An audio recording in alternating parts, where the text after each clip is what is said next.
Greetings fencers, my name is Alex. I'm from Superior HEMA in Thunder Bay, Ontario. And today we're going to be reviewing a Darksword Armory fetish ferret. They have only a single fetish ferret. They're from Quebec in Canada. And they make this sword out of 5160 high carbon steel. It's 49.5 inches in length and advertises itself as 3 pounds 5 ounces. So I've emphasized that for a reason, and that's because the sword that I received weighs in at 4 pounds. This is quite a heavy sword because of that.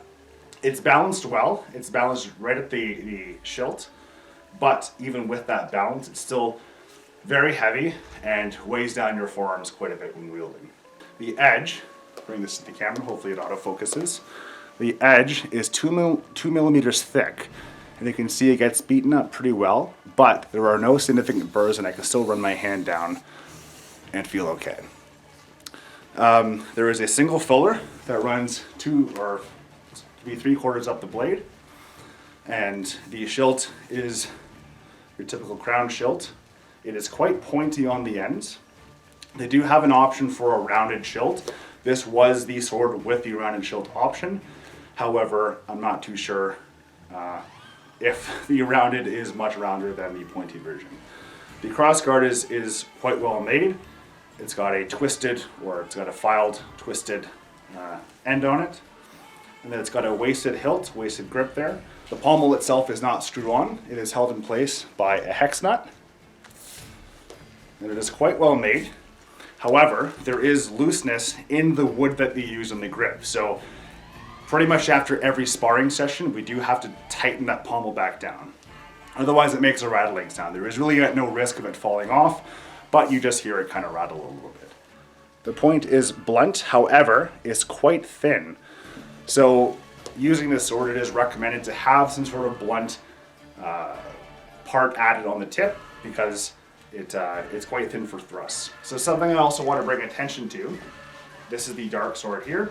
This is a Cavatin fetish ferret, standard Cavatin, and the flex of the blade is quite stiff.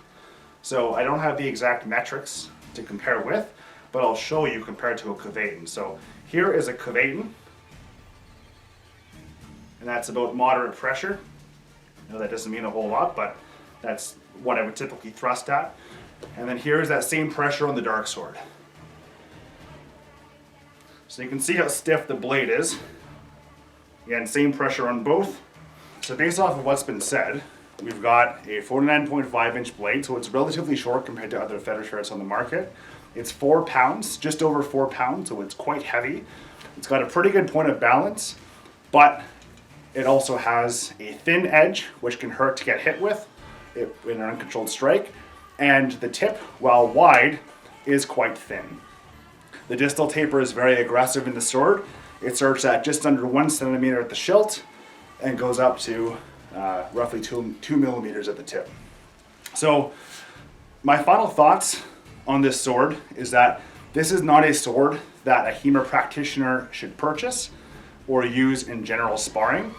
That being said, this is not a bad sword. I think it is misidentified and misrepresented on their website. Darksword themselves do not have the weight posted on the specs page of the sword. They only have the weight posted in an old video that they've created.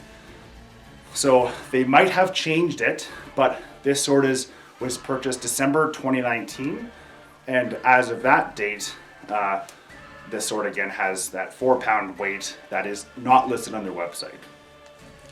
So what I think the sword is for is, again, it's not for HEMA practitioners.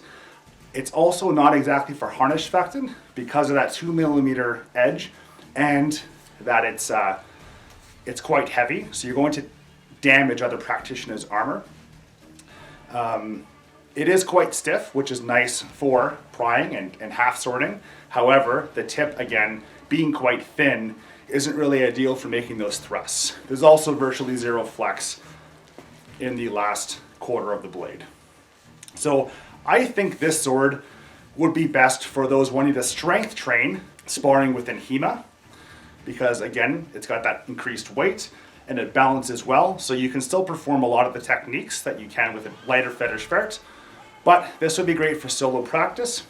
It would also be very good for Battle of the Nations, ACL, Buhurt, those sort of fights where you're looking for that heavy hitting weapon to knock people down.